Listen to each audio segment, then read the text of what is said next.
ভৌতিক ঘটনা তো আপনাদেরকে আমি এই এপিসোডে শোনাবই, কিন্তু তার আগে একটা ইমেল আপনাদের সামনে আমি পড়তে চাই। এর আগেও ইমেলটা এসেছে এবং আমি ভেবেছিলাম যে এই ইমেলটাকে আমি অ্যাভয়েড করে যাব, কিন্তু ইমেলটা আবার আমার কাছে এসেছে। তাই ভাবলাম আপনাদের সামনে বিষয়টা নিয়ে আসাই যাক, আর যিনি ইমেলটা করেছে সেও বিষয়টা শুনুক। তো আমি একে বাচ্চা মেয়েই বলবো। মেয়েটি জানিয়েছে যে ওর বয়স হচ্ছে 17, আর 1-2 মাসের মধ্যে ওর বয়স 18 হয়ে যাবে। তো এই অবস্থায় ও নাকি ওর ভবিষ্যৎ নিয়ে, ওর কেরিয়ার নিয়ে ভীষণ চিন্তিত। ঠিক আছে, হতেই পারে, একটি 17 বছরের মেয়ে, সে তার নিজের জীবনে পরবর্তী সময় সে কী পড়তে চায়, কী করতে চায়, চিন্তিত হতেই পারে, এটা স্বাভাবিক ব্যাপার। তো ও লিখেছে যে ম্যাডাম, আমি এর আগেও আপনাকে ইমেল করেছিলাম, আপনি সেই ইমেলের কোনো অ্যান্সারও করেননি, আর আপনার প্রত্যেকটা ঘটনা আমি শুনি, সেখানেও আপনি আমার ইমেলটা পড়েননি। হ্যাঁ, সত্যি আমি পড়িনি। তো কেন পড়িনি সেটা এবার আমি যখন আপনাদেরকে এই ইমেলের বক্তব্যটা বলবো আপনারাও হয়তো বুঝতে পারবেন। তো মেয়েটি লিখেছে যে ওর জীবনের নাকি একটাই এখন গোল, সেটা হচ্ছে প্রচুর প্রচুর টাকার মালকিন হওয়া। সেটাও আমি ভেবে নিলাম যে ঠিক আছে, বাচ্চা মেয়ে, জীবনে অনেক শখ আহ্লাদ থাকতেই পারে, বাচ্চা বড় সবারই থাকে, তো সেটা ওরও আছে এবং সেই শখ মেটানোর জন্য অবশ্যই টাকার দরকার। তো মেনে নিলাম যে ওর টাকার প্রয়োজন আছে, সেটা ওর জীবনের একটা গোল হতে পারে। এইবারে ও কি লিখেছে শুনুন। ও জানিয়েছে যে ম্যাডাম, আপনি আমাকে একটুখানি বলুন যে কী করলে খুব তাড়াতাড়ি বিদেশে আমি যেতে পারি, সেটা আমেরিকা হোক বা লন্ডন হোক, প্যারিস হোক, আমি বিদেশে যেতে চাই। এবার এখান থেকেই ওর বক্তব্যটা আরও স্পষ্ট হওয়া শুরু হয়েছে। এবার আপনাকে যদি কেউ বলে যে আপনি ধরুন বিদেশে আছেন, আপনাকে বললো যে আমিও যেতে চাই, তো আপনি তাকে কি বলবেন? আপনি বলবেন যে তাহলে তুমি কোনো চাকরি খোঁজো, অথবা যদি তুমি পড়াশুনো করতে আসতে চাও, কোনো ইউনিভার্সিটিতে অ্যাপ্লাই করো, তো এগুলোই তো আপনার মনে হবে। কিন্তু মেয়েটি কিন্তু সেটা লেখেনি। মেয়েটি কি লিখেছে শুনুন। ও লিখেছে যে ও হোটেল ম্যানেজমেন্টে ভর্তি হয়েছিল, কিন্তু সেখানে ও বেশি দিন আর কলেজে কন্টিনিউ করেনি, ও ড্রপ করে যায়। এবং তারপরে ও একটা কল সেন্টারে কিছুদিন চাকরি করে, এবং তারপরে ও ইনস্টাগ্রামে ভিডিও বানাতে থাকে। এবং ও ইনস্টাগ্রামে কিছুদিন ভিডিও বানানোর পরেই ওর মনে হয় যে ওর কাছে কোনো মানে কোনো ব্র্যান্ড আসছে না, কোনো কোলাবোরেশন কিছু হচ্ছে না, তো সেই জন্য সেখানেও ওর নাকি খুব একটা ইন্টারেস্ট হয়নি। তো বর্তমানে নাকি ও একটা ছোট্ট বিজনেসের সাথে যুক্ত আছে, যে বিজনেসটা ওর নয়, ওর কোনো বন্ধুর বাড়ির লোকের বিজনেস, তো সেখান থেকে ওর সেই প্রোডাক্টগুলোকে প্রমোট করে। ঠিক আছে, ভালো কথা, আমি এটা নিয়ে ওকে জাজ করবো না। বাট ও যেটা লিখেছে যে ও মানে খুব তাড়াতাড়ি বাড়ি ছেড়ে, দেশ ছেড়ে ও বিদেশে যেতে চায়, সেখানে গিয়ে ও নিজের জীবনটাকে নতুন করে শুরু করতে চায়, এবং তার জন্য যে কোনো কাজ করতে নাকি ও রাজি আছে। এবং ও এটাও লিখেছে যে ম্যাডাম, একটা কথা অনেক শুনি বিদেশে, অনেক বয়স্ক লোকেরা, তারা অল্প বয়সী মেয়েদেরকে গার্লফ্রেন্ড হিসেবে রাখে, তারা তাদের সমস্ত খরচাপাতি বহন করে সেই মেয়েগুলোর। তো আমি যদি এরকম কিছু মনে মনে চাই, সেটা কি করা সম্ভব, বা আমি এরকম কাউকে কি করে খুঁজে পাবো? আপনি কি আমাকে কোনোভাবে হেল্প করতে পারবেন? বা কীভাবে খুব শর্টকাটে ওখানে অনেক টাকা পয়সা ইনকাম করা যায়, কীভাবে গিয়ে ওখানে লাইফ সেট করা যায়, সেই বিষয়ে একটুখানি প্লিজ আমাকে গাইড করুন। আমার ভীষণ দরকার, আমি 18 বছর হলেই আমি বাড়ি থেকে বেরিয়ে যাব, এইটাই আমার প্ল্যান।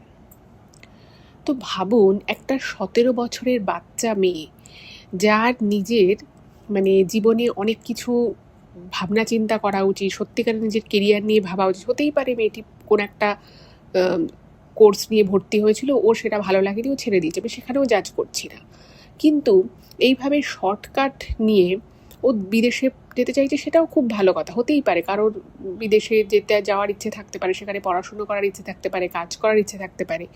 কিন্তু মেয়েটির যে ইমেলটা আমি পড়লাম, আপনাদের সামনে আমি শোনালাম ও কী লিখেছে, আপনারাই ভাবুন তো, এই ধরনের মেন্টালিটি যদি এখনকার এই বাচ্চা মেয়েটার, এরকম যদি বাচ্চা মেয়েদের যদি মনে এরকম চিন্তাভাবনা থাকে যে আমি খুব শর্টকাটে দেশ ছেড়ে বিদেশে চলে যাব, সেখানে গিয়ে আমি একটা খুব ল্যাভিশ জীবনযাপন করব।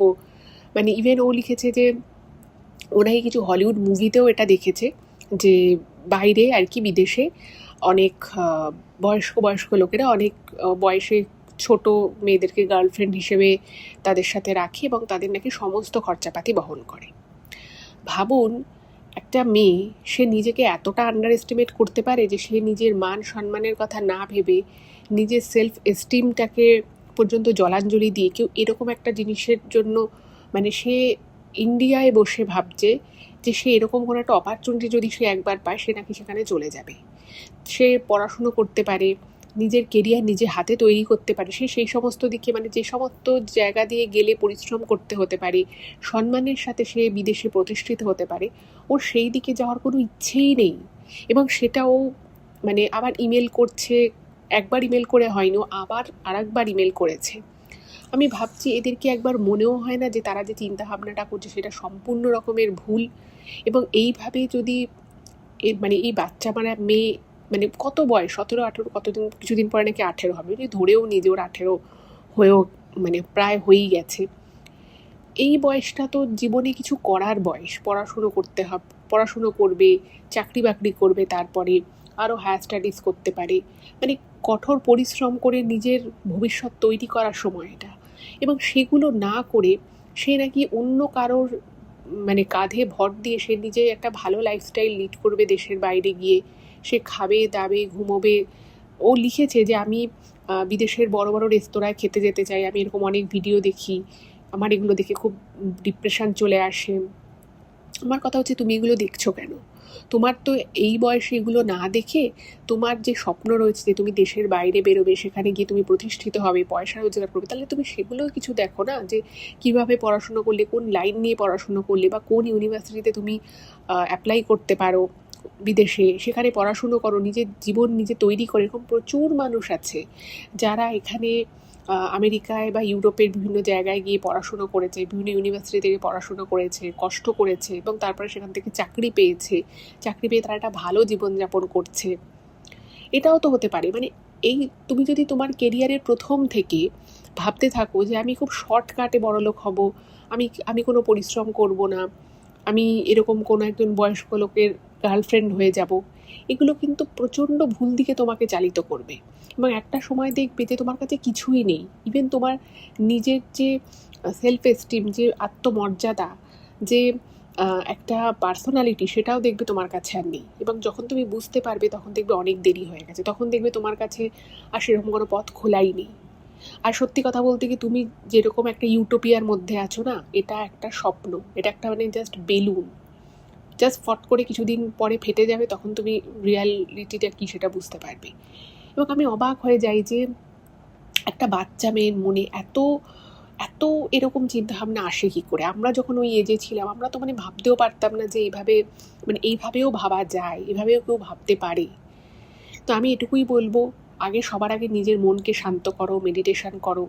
এবং তুমি যে পথটা ভাবছো এটা যে আমি বলছি ভুল, সেটা তো তুমি শুনবে কি শুনবে না আমি জানি না, কিন্তু তুমি আগে নিজে রিয়ালাইজ করো যে তুমি এটা যে ভাবনা চিন্তাটা করেছো এটা কতটা ভুল। যদি তুমি বুঝতে পারো তাহলে তুমি এটাও বুঝতে পারবে যে তোমার পরবর্তীতে কী করা উচিত। আর যদি না বুঝতে পারো তাহলে আমার মনে হয় আমি তো মানে খুবই নগণ্য, আমি তো তোমাকে বোঝাতে পারবো না। তবে তুমি যেহেতু ইমেলটা আমাকে করেছো, তাই আমি তোমাকে ভালো কথাই বলবো, এই সমস্ত বাজে চিন্তাভাবনা একদম মাথা থেকে বের করে দাও। শর্টকাটে কিচ্ছু হয় না, শর্টকাটে যদি কিছু হয়ও সেটা খুব বেশি দিন স্থায়ী হয় না। এবং সেই শর্টকাটে কিছু যদি তুমি পাও, সেটার খারাপটা এত বিকট রকমভাবে তোমার জীবনে নেমে আসতে পারে যে তখন কিন্তু তোমার নিজেকে অ্যাকসেপ্ট করতে খুব প্রবলেম হয়ে যেতে পারে। আর পরিশ্রম করতে হবে, এটা মানে একদম মাথার মধ্যে ঢুকিয়ে নাও। পৃথিবীতে যারাই একটু বড় পজিশনে গেছে, বড় বড় যারা মানুষ, যারা কিছু করেছে জীবনে, তুমি তাদের জীবনী পড়ো, তাদের অনেক ইন্টারভিউজ অ্যাভেলেবেল আছে, যত বড় বড় মানুষ আছে তাদের সেই ইন্টারভিউগুলো শোনো, মন দিয়ে শোনো। দেখো যে তারা আজকে যারা আমরা বিলিয়নিয়ারদের কথা বলি বা তাদের কথা শুনি, তারা কি ফেস করেছে, তাদের জীবনে অনেক স্ট্রাগল গেছে। কিন্তু এরকম নয় হয়তো তোমার আমার মতো স্ট্রাগল হয়তো নয়, তাদের স্ট্রাগলটা তাদের লেভেলের স্ট্রাগল। তো সেগুলো একটু শোনো, কিছুটা হলেও তুমি হয়তো মোটিভেশন পাবে। আর আমি বারবার বলবো একদম এরকম খারাপ চিন্তা ভাবনা করো না। নিজেকে খারাপ পথে বয়ে নিয়ে যাওয়া ভীষণ সোজা, চট করে হয়তো তুমি সেই পথটা চলে যেতে পারো, কিন্তু একবার যদি তুমি চলে যাও তাহলে কিন্তু আর তুমি এই জীবনে বা এইরকম যে একটা সুযোগ তুমি জীবনে পাচ্ছ, তোমার বাড়িতে কোনো আর্থিক সমস্যা নেই, এরকম অনেক ছেলেমেয়ে আছে যারা পড়তে চায়, অনেক কিছু করতে চায় জীবনে, কিন্তু তাদের সেই অপরচুনিটিটা থাকে না। ভগবান যখন তোমাকে সেই দিক থেকে লাক দিয়েছেন, তো তুমি সেটাকে প্লিজ ওয়েস্ট করো না। আর এই ধরনের ভাবনা চিন্তা থেকে একদম বিরত থাকো। যাই হোক, আমি এই ইমেলটা পেয়ে একটু হতাশই হলাম, কারণ এইরকম চিন্তাভাবনা কিন্তু মানুষকে রীতিমতো ধ্বংস করে দিতে পারে। যাই হোক, এই জন্যই আমি ইমেলটা পড়তে চাইছিলাম না। তো আমার মনে হলো যে ও যখন দ্বিতীয়বার ইমেলটা করার সাহস দেখিয়েইছে, তাহলে আমারও ইমেলটা আপনাদের সামনে বলা উচিত। ও নিজের নাম মেনশন করেছে, বাট আমি ওর নামটা নিলাম না। আশা করি ওর সুবুদ্ধির উদয় হবে, এবং আপনাদেরও যদি কিছু বলার থাকে, ওকে বোঝানোর থাকে, অবশ্যই বলতে পারেন। আমি জানি না ও শুনবে কি শুনবে না, বাট বলতে পারেন আর কি, এটুকুই। তো এবারে আমি চলে যাব আজকের ভৌতিক ঘটনায়।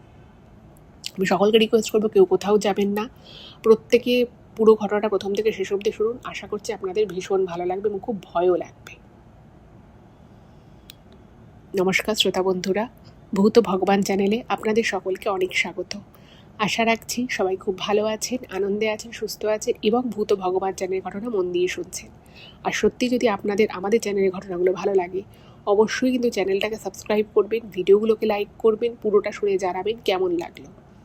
আর এই ভিডিওগুলোকে যদি সম্ভব হয় আপনাদের ফ্রেন্ড এবং ফ্যামিলির মধ্যে একটু শেয়ার করে দিন। আপনারা ফেসবুক, হোয়াটসঅ্যাপ যে কোনো মাধ্যমে কিন্তু ঘটনাগুলো পাঠাতে পারেন। আর আপনাদের জীবনে বা পরিচিত কারোর জীবনে এরকম কোনো অভিজ্ঞতা থাকলে সেটাও কিন্তু ইমেলে করে পাঠিয়ে দিতে পারেন। ইমেল আইডি অবশ্যই কিন্তু আমাদের ডেসক্রিপশানে দেওয়া রয়েছে, সেই আইডিতেই ইমেল করে দিন। এটুকুই বলার ছিল। এবারে আমি চলে যাচ্ছি সরাসরি আজকের ঘটনায়। এখন আমি যেই ঘটনাটা আপনাদের সামনে বলতে চলেছি, সেই ঘটনাটা আমাকে পিয়ালি লিখে পাঠিয়েছে। ও আমাকে সমস্ত ডিটেলসই দিয়েছে এই ঘটনার, কিন্তু একটা রিকোয়েস্ট করেছে যে এক্স্যাক্ট লোকেশানটা যেন আমি না বলি। তো অবশ্যই আমি এক্স্যাক্ট লোকেশানটা এখানে রিভিল করছি না। তো এই যে ঘটনাটাও লিখে পাঠিয়েছে, এই ঘটনাটা না মানে পড়ার পরে আমার মনে হলো অবশ্যই এটা কিন্তু খুব ভয়ের একটা ঘটনা, প্রচণ্ড ভয়ের ঘটনা। এবং ও যেখানে থাকে, মানে ওর বাড়ি যেখানে, সেটা কিন্তু মানে বেশ গ্রাম অঞ্চলই বলা যেতে পারে। খুব যে মানে বিশাল দোকানপাট আছে, খুব জমজমাট এরিয়া সেরকম নয়, মানে গণ্ডগ্রাম না হলেও বেশ গ্রাম্য এলাকার। ঘটনাটা ঘটেছে আজ থেকে 12 বছর আগে। তো ও ঠিক যেভাবে লিখেছে আমি সেভাবেই আপনাদেরকে বলছি, কিন্তু আমি গ্রামের নামটা, এক্স্যাক্ট নামটা বলছি না। কিন্তু ও বলেছে যে এই ঘটনাটা অনেকেই জানে। তো কেউ যদি আপনারা এই ঘটনাটা সত্যি জেনে থাকেন, তাহলে একটু কমেন্ট করে জানিয়ে দেবেন। আচ্ছা, প্রথমে আমি কিছু কথা ঘটনা সম্পর্কিত বলে নিই। তো পিয়ালি যেটা লিখেছে যে ও যে গ্রামে থাকে, ওদের গ্রামেই একটা পরিবার আছে, যেই পরিবারটা মানে বেশ মোটামুটি ওদের 2-3টে দোকান আছে গ্রামে, মানে ওদের গ্রামে আছে, আবার পাশের গ্রামেও দোকান আছে। তো মোটামুটি বেশ বড়লোক একটা ফ্যামিলি বলা যেতে পারে। আর ওদের গ্রামে বাকি আরও যে ঘরগুলো রয়েছে, তারা মোটামুটি বলা যেতে পারে বেশিরভাগই গরিব মানুষ, বা ওই একদম মধ্যবিত্ত একটা হয়তো চাকরি করে, সেরকম বিশাল আর্থিক প্রতিপত্তি আছে অন্যান্য লোকেদের, সেটা নয়। তো মোটের ওপর এটা ধরে নেওয়া যেতে পারে যে ওই গ্রামের ওরাই ছিল মোটামুটি বড়লোক, মানে সব থেকে বেশি ওরকমই 1-2জনই, 2টো ফ্যামিলিই ছিল। তো সেই বড়লোক ফ্যামিলির মধ্যে ওই ফ্যামিলিটাও পড়তো। তো ওই বাড়ির যে মেয়েটি ছিল, যে মেয়ে আর কি ওই বাড়ি, সে না মানে এই বিষয়টা খুব ছোটোবেলা থেকে বুঝে গেছিল যে ও গ্রামের মধ্যে সব থেকে, ওর ফ্যামিলি যে 2-3টে ফ্যামিলি বড়লোক আছে, তার মধ্যে ও একটা বড়লোক ফ্যামিলি থেকে বিলং করে। ওর কাছে ভালো ভালো পোশাক আশাক থাকতো। ও কী করতো, গ্রামে বিভিন্ন সময় নতুন নতুন জামা কাপড়, দামি দামি জামা কাপড় পরে বাকি গ্রামের অন্যান্য মেয়েদেরকে দেখাতো যে দেখ আমার কাছে এত দামি জামা আছে। ওর কাছে অনেক বেশি সাজার জিনিস থাকতো, কসমেটিক্স থাকতো। তো সেগুলো ও ছোটোবেলা থেকে দেখাতো। এবার আমাকে যিনি ঘটনাটা পাঠিয়েছে, পিয়ালি, তো পিয়ালি লিখেছে যে ওর বাবা সরকারি চাকরি করতো এবং ওরা একটা খুব মানে লো প্রোফাইল লাইফ লিড করতো, যেহেতু ওর বাবাকে অনেক রেসপন্সিবিলিটি জীবনে নিতে হয়েছিল। ওর বাবাকে নিজের বাড়িও বানাতে হয়েছিল। তো সেই সমস্ত কারণে কিন্তু মানে ওরা খুব একটা খরচাপাতি করতো না। তো বুঝতেই পারছেন যে ওই মেয়েটির নাম হচ্ছে স্বর্ণ আর কি। স্বর্ণ নামটা হচ্ছে মেয়েটির ডাক নাম। তো ওই স্বর্ণ যখন গ্রামে এসে ওদেরকে দেখাতো, ওকেও দেখাতো যে দামি জামা পরেছে, দামি কসমেটিক মানে ইউজ করছে। তো কখনো কখনো ওরও দেখে একটু মন খারাপ হয়ে যেত যে ওর কাছে এরকম কোনো জামা নেই বা ওর কাছে এরকম কোনো লিপস্টিক নেই। তো বলা যেতে পারে ছোটোবেলা থেকেই ওই স্বর্ণ মেয়েটি কিন্তু বেশ অহংকারী ছিল। এবার ও যখন গ্রামের স্কুলে পড়তে যেত, সেখানে যেহেতু ওরা বড়লোক, তো ওর মাঝে মধ্যে দামি দামি টিফিন নিয়ে যেত, মানে ভালো ভালো খাবার। সেখানে হয়তো দেখা যেত যে গ্রামের অন্যান্য মেয়েরা যারা স্কুলে টিফিন নিয়ে এসেছে তারা সেরকম বিশেষ কিছু নিয়ে আসতে পারেনি। তো সব দিক থেকেই কিন্তু মেয়েটি মানে ওর আশেপাশে যারা থাকতো তাদেরকে বুঝিয়ে দিত যে ও একটা বড়লোক মানে অভিজাত বাড়ি থেকে আর কি বিলং করে। এবার ওর যে এরকম অহংকারী, জিনিসপত্র দেখাতে, শো অফ করতে ভালোবাসে, সেটা কিছুদিন পর থেকেই গ্রামের লোকেরাও বুঝতে পারে। তো পিয়ালি কি করতো, পিয়ালি কখনো মেয়েটির সাথে খুব একটা যেচে কথা বলতো তা নয়, কিন্তু ওর সাথে আবার ওই স্বর্ণ মেয়েটা বেশ ভালো করে কথা বলতো, যেহেতু পিয়ালি পড়াশোনায় খুব ভালো ছিল। এবার এইভাবেই আর কি ওর সাথে স্বর্ণর একটু আলাপ পরিচয় হয়, এর থেকে বেশি কিন্তু কিছুই নয়। এবারে যেহেতু মেয়েটা বড়লোক বাড়ির মেয়ে ছিল, গ্রামের যারা ছেলে ছিল তারা কিন্তু ওকে একটু মানে সমীহ করে চলতো, কারণ ও ওর বাবা, কাকা, জ্যাঠা এরা সকলেই ব্যবসার সাথে যুক্ত, আর গ্রামে ওদের দোকান থেকে সবাই মোটামুটি জিনিসপত্র কেনে, ফলে ওকে একটু ভয়ই পেত, ঠিক আছে। কিন্তু এই স্বর্ণ মেয়েটা আবার উল্টো ছিল। ও কী করতো, ওই আবার উল্টে গ্রামের হয়তো যাচ্ছে পাশে ছেলেদের সাথে হয়তো একটু কথা বললো বা ওদেরকে নিয়ে একটা মজা করলো, এইরকম ব্যাপার। যাই হোক, তো এভাবেই পিয়ালি মেয়েটিকে দেখে এবং এভাবেই ছোট থেকে বড় হয়ে ওঠা। এবারে মেয়েটি যখন ক্লাস 10-এ পড়ে, তো সেই সময় মানে ওদেরই গ্রামের পাশে একটা গ্রাম ছিল, তো সেই গ্রামে একটা লোক, তো সেই লোকটার গাড়ির ব্যবসা ছিল এবং ওদের বেশ 4-5টা গাড়ি ছিল। তো সেই বাড়ির একটি ছেলের সাথে এই মেয়েটার একটা সম্পর্ক হয়। এবার পাশের গ্রামের যে ছেলেটির সাথে সম্পর্ক হয়, সেই ছেলেটি বাইক নিয়ে আসতো, আর ওই যে বললাম মেয়েটি টাকা পয়সা বা ওর মানে আভিজাত্য সবসময় ফলাতো, সবসময় মানুষকে দেখাতে পছন্দ করতো।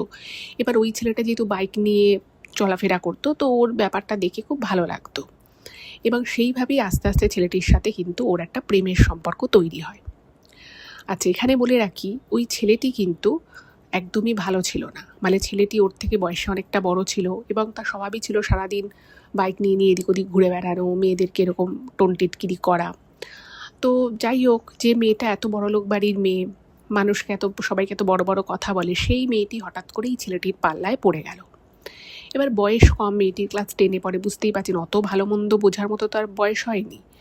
তো ওই ছেলেটির সাথে ওর একটা সম্পর্ক তৈরি হয়। এবার পিয়ালি বা ওর সাথে আরও গ্রামের যারা স্কুলে যেত, তো তারাও দেখতো মানে পিয়ালির থেকে ওই মেয়েটা এক ক্লাস উঁচুতে পড়তো, মানে পিয়ালি যখন 9-এ পড়তো, এই স্বর্ণ মেয়েটা ক্লাস 10-এ পড়তো, সেম স্কুল। এবার দেখতো যে ওর সাথে বাইকে মানে ও যাচ্ছে পড়তে, সামনে দিয়ে বাইক নিয়ে ছেলেটা গেল, একটু কথা বললো, চিঠি দিল, এইরকম টাইপের। তো ওরা তখন ব্যাপারটা বুঝতে পারে যে নিশ্চয়ই এর সাথে এর একটা কিছু সম্পর্ক আছে। তো যাই হোক, স্কুলে স্বর্ণর যারা একটু কাছের বান্ধবী ছিল, তো তারা মারফত পিয়ালি আরও কয়েকজন জানতে পারে যে ওই পাশের গ্রামের ছেলেটির সাথে এই মেয়েটার একটা সম্পর্ক তৈরি হয়েছে, একটা প্রেমের সম্পর্ক তৈরি হয়েছে।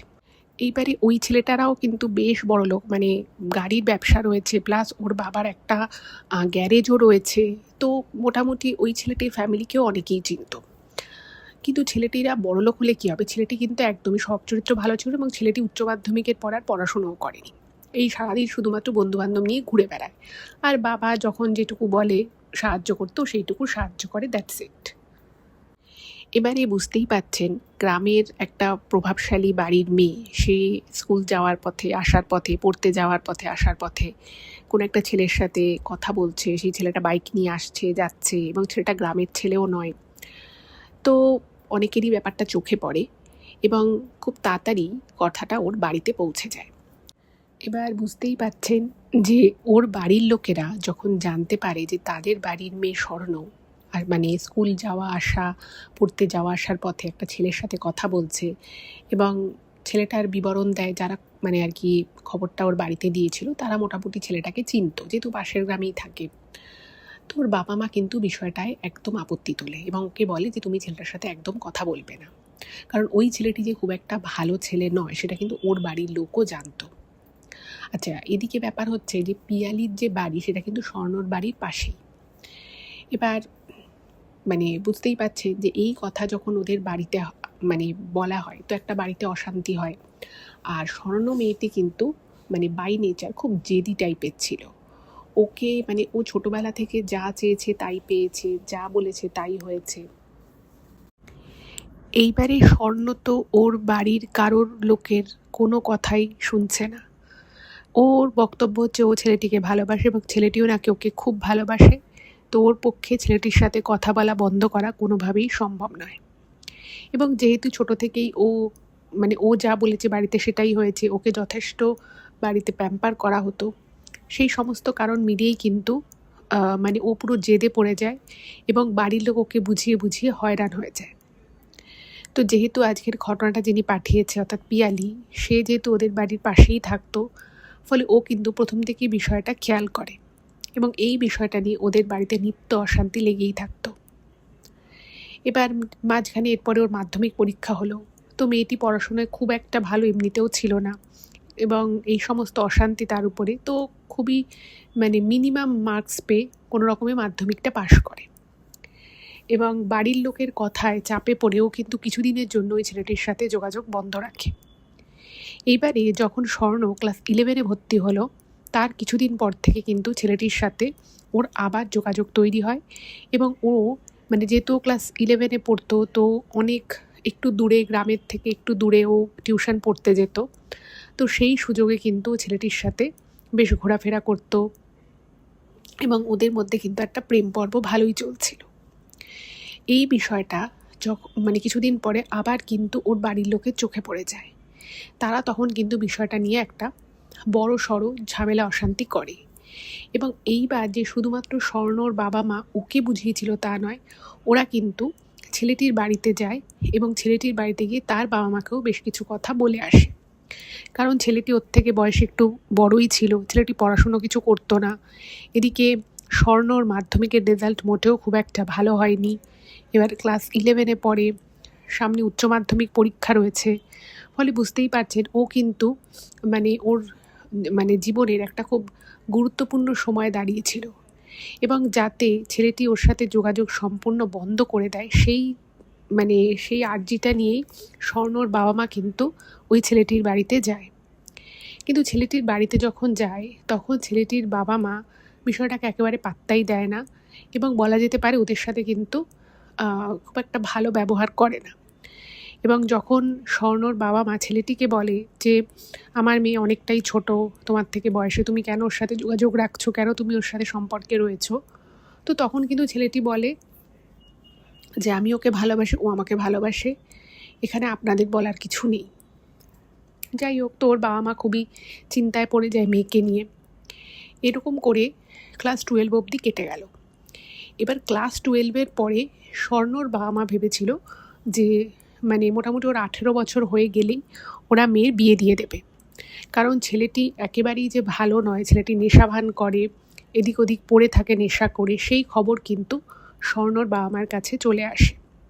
ওরা অনেকভাবে স্বর্ণকে বোঝানোর চেষ্টা করে যাতে ওই ছেলেটির থেকেও দূরে চলে আসে, কিন্তু স্বর্ণ ওই যে বললাম প্রচণ্ড জেদি স্বভাবের মেয়ে ছিল, ওকে কোনোভাবেই কিন্তু ওর বাড়ির লোক বুঝিয়ে উঠতে পারে না আসল বিষয়টা কী। তো এইভাবেই আস্তে আস্তে মানে দিন এগিয়ে যায় এবং নিত্যদিন ওদের বাড়িতে কিন্তু এই বিষয়টা নিয়ে একটা অশান্তি চলতো। এবার একটা সময় এলো যখন ও কলেজে ভর্তি হলো, উচ্চ মাধ্যমিকেও যথারীতি ওর রেজাল্ট খুব একটা ভালো হয় না। তো স্বর্ণর বাবা মা ওকে বলে যে তুই যদি পড়তে চাস তাহলে ভালো করে পড়াশুনো কর, আদারওয়াইজ তোকে আমরা বিয়ে দিয়ে দেবো। এবার স্বর্ণ তখন বলে যে আমি পড়াশুনো করতে চাই, তো ওকে একটা কলেজে ভর্তি করে। এবার সেই কলেজটা তো আর গ্রামের মধ্যে ছিল না, ওকে বেশ কিছুটা যেতে হতো। তো প্রথম ওর বাবা মা ওকে কলেজে পৌঁছে দিতে, এবার রোজ রোজ তো আর একটা কলেজ গোয়িং মেয়েকে তো রোজ রোজ কলেজে পৌঁছে দেওয়াটা সম্ভব নয়।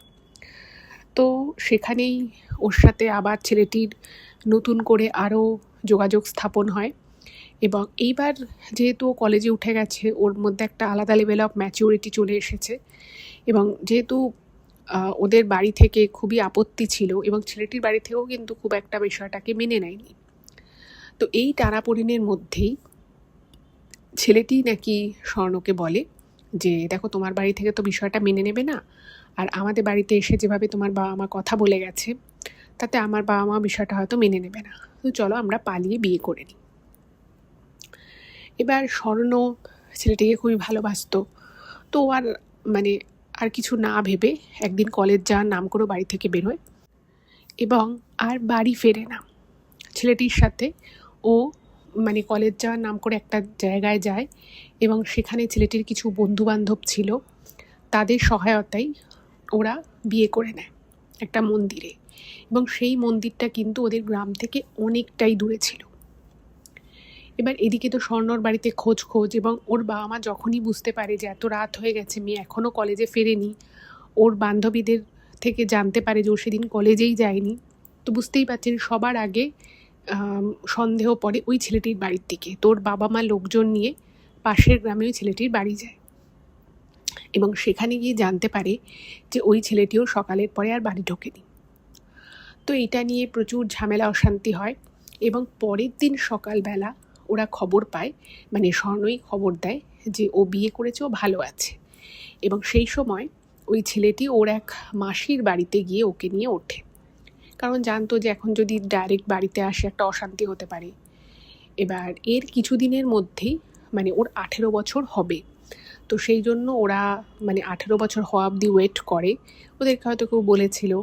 তো ওরা একদম রেজিস্ট্রি করে গ্রামে ফেরে, ওই 1 মাসটাক পরে গ্রামে ফেরে।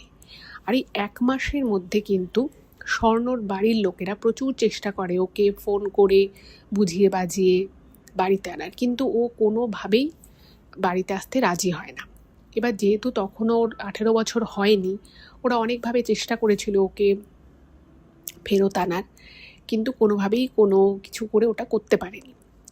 এবং 18 বছর হয় এবং ওরা রেজিস্ট্রি করে, তারপর কিন্তু ওরা গ্রামে ঢোকে এবং ওরা স্বর্ণ ওর বর প্রথমে ছেলেটির বাড়িতে যায় এবং ওরা আসছে শুনে স্বর্ণর বাবা মাও চলে যায় সেখানে, এবং সেখানে গিয়ে দেখে যে ছেলেটির বাড়ির লোক একদমই খুশি নয় যে তাদের ছেলেভাবে বিয়ে করে এনেছে।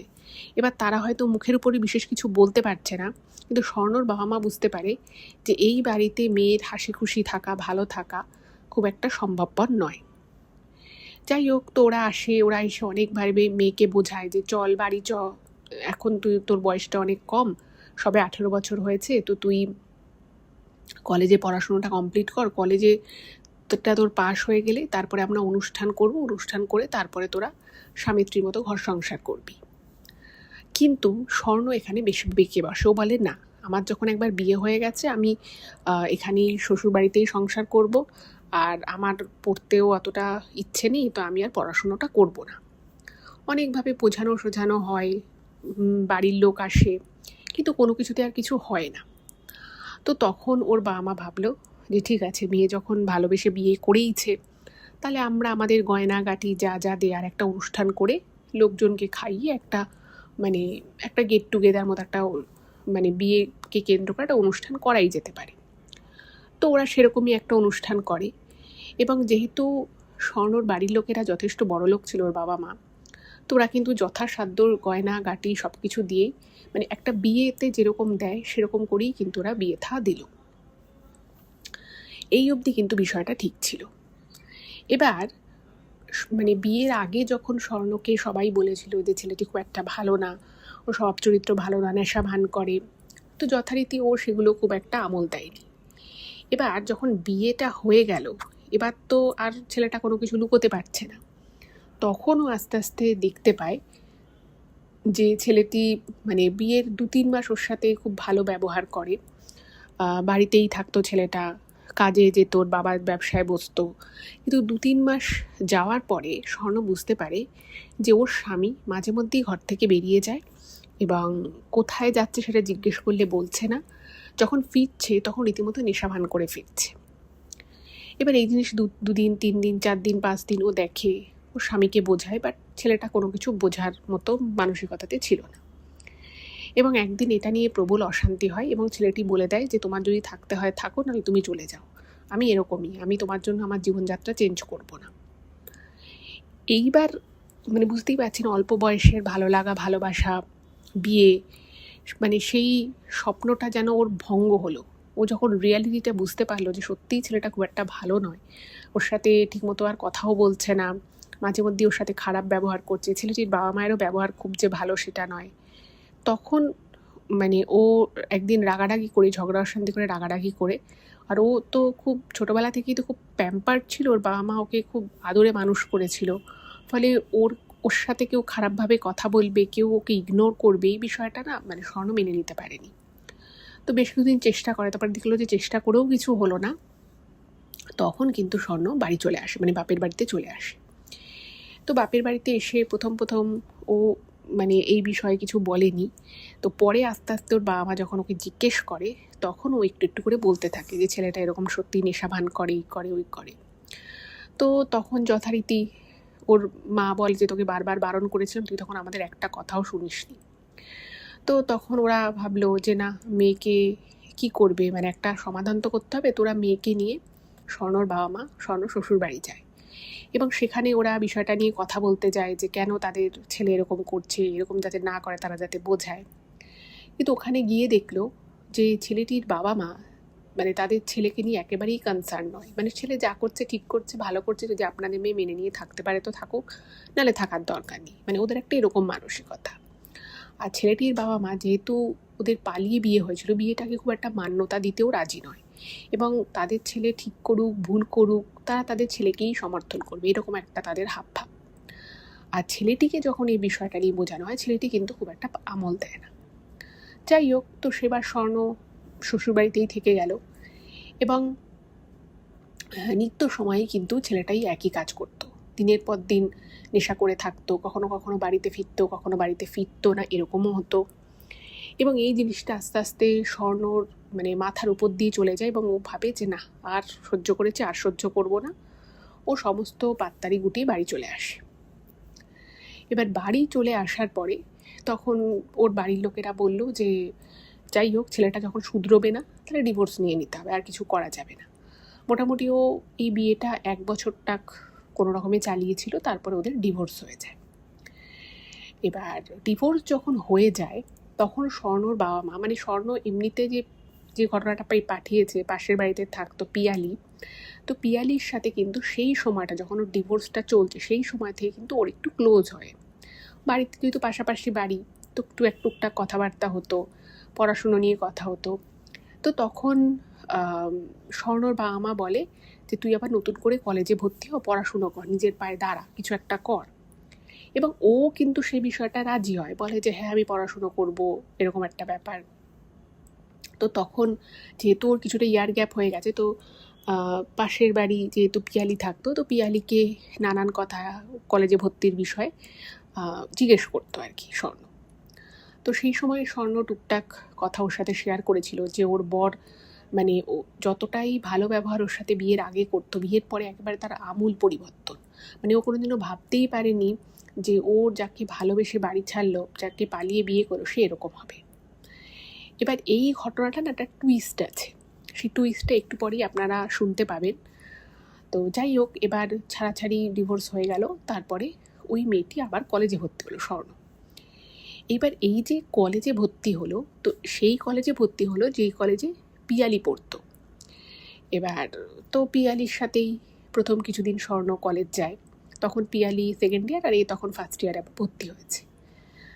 তো সব কিছু প্রথম কিছুদিন ঠিকঠাক থাকে, তো তারপর থেকে পিয়ালি দেখতো যে স্বর্ণ মানে কলেজ যাওয়া বা আসার ক্ষেত্রে ওকে একটু অ্যাভয়েড করছে, মানে ও একা একা যাবে, একা একা ফিরবে, অথচ প্রথম ওর সাথেই যেত, ফিরতো, ওর সাথে মন খুলে কথা বলতো। তো পিয়ালির একটু সন্দেহ হয় যে কী ব্যাপার। তো ও জানতে পারে যেখানে ওরা কলেজ যেত সেখানে একটা সরকারি অফিস ছিল, মানে পাশেই একটা সরকারি অফিস, সেখানে বিভিন্ন লোকেরা কাজকর্ম করতো সরকারি অফিসে। তো সেই অফিসের একটি লোক, যে লোকটির বয়স প্রায় ধরুন ওই 40-এর কাছাকাছি হবে, তো সেরকম একটি লোকের সাথে এই স্বর্ণর একটা প্রেমের সম্পর্ক তৈরি হয়েছে। এটা কিন্তু পিয়ালি জানতে পারে, মানে ওকে কিন্তু ডাইরেক্ট তখনও বলেনি, কিন্তু ও দেখেছে যে কলেজ থেকে ফেরার সময় মানে স্বর্ণ একটা জায়গায় দাঁড়িয়ে রয়েছে, এবং ওই লোকটি অফিস থেকে বেরোলো, ওর সাথে হাত ধরেও কোনো একটা রেস্তোরাঁয় ঢুকছে। এবার এটা যখন পিয়ালি দেখে, ও না খুব অবাক হয়ে যায় যে এই কিছুদিন আগে ওর ডিভোর্স হলো, ও কত মনমরা ছিল, বারবার ও বলতো যে ওর স্বামীকে ভালোবেসে বিয়ে করেছিল, এটা ওর কাছে খুব শকিং, ও মেনে নিতে পারছে না এখনও। তো সেই মেয়েটা মানে প্রায় ওর মানে ডবল বয়সী, ওর থেকে প্রায় 17-18 বছরের বড় তো হবেই মিনিমাম, সেরকম একটা লোকের সাথে হাত ধরে ঘুরছে। মানে ওর কাছে না ব্যাপারটা ভীষণ অদ্ভুত টাইপের লাগে। এবার এসব বিষয় তার সরাসরি কাউকে জিজ্ঞেস করা যায় না।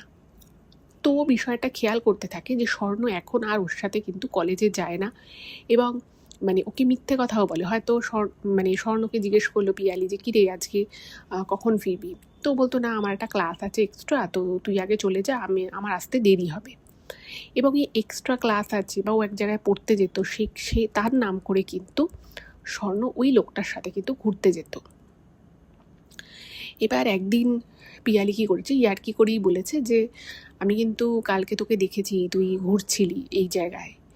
তো তখন স্বর্ণ বলে তুই কী করে জানলি, চুপ চুপ চুপ কর, কাউকে বলবি না কিন্তু। তো তখন পিয়ালি ওকে জিজ্ঞেস করে যে কী ব্যাপার। তখন বলছে যে না আমি এরকম একটা লোকের সাথে, মানে ওকে আমি খুব ভালোবাসি, ও আমাকে খুব ভালোবাসে, তো আমরা একটা সম্পর্কে রয়েছি। এবার যখন স্বর্ণ বিষয়টা স্বীকার করে ওর সামনে, ও না খুব অবাক হয়ে যায় যে এই মেয়েটা কিছুদিন আগেও এত দুঃখ পাচ্ছিল, এত কষ্ট পাচ্ছিল, তার এখন পুরো ভোল চেন সেজে গুজে ঘুরে বেড়াচ্ছে, এবং ও নিজে মুখেই বলছে যে ওর থেকে এতটা বড় যার সাথে ও এখন প্রেমের সম্পর্কে রয়েছে। এটা না ওকে খুব মানে অবাক করে, এবং ও ভাবে যে এটা কি আদৌ সত্যি, ও কি আদৌ খুশি আছে। তো অনেকভাবে জিজ্ঞেস করে যে লোকটা কি তোকে কিছু বলেছে, মানে তোর থেকে বয়সে এতটা বড়। বলছে না না না, আমাকে দেখে যা হাসতো টুকটাক, মানে হাই হ্যালো হতো, তো তারপরে আমি একদিন ওনার নাম্বারটা চাই, উনিও নাম্বার দিয়ে দেয়, তারপরে আমরা ফোনে কথা বলি, আমাদের বন্ধুত্ব হয়, তারপরে এটা একটা প্রেমের সম্পর্কে রয়েছে। তো ও জিজ্ঞেস করে যে তুই কি তোর আগের সম্পর্কের কথা, আগের বিয়ের কথা এই লোকটাকে বলেছিস। তো মানে ও বলে যে হ্যাঁ আমি বলেছি, ওর কোনো অসুবিধে নেই। অ্যাকচুয়ালি লোকটারও এর আগে বিয়ে হয়েছিল, তো লোকটাও ডিভোর্সি, তো আমাকে নিয়ে ওর কোনো সমস্যা নেই।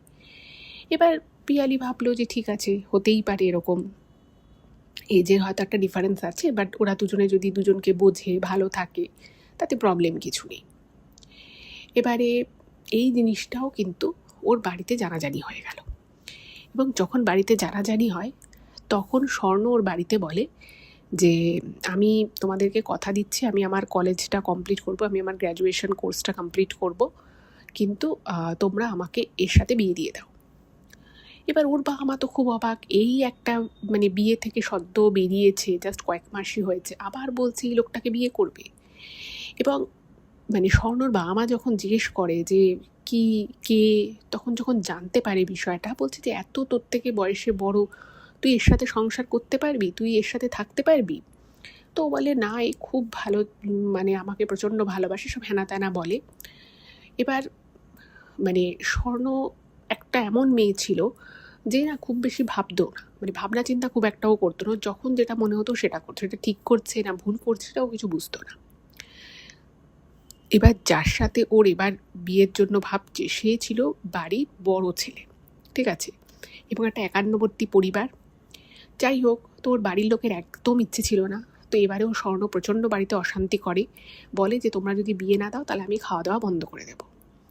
তো আবার ওরা যথাসাধ্য মানে জিনিসপত্র অ্যারেঞ্জ করে ওরা কিন্তু ওই লোকটির সাথে বিয়ে দেয়।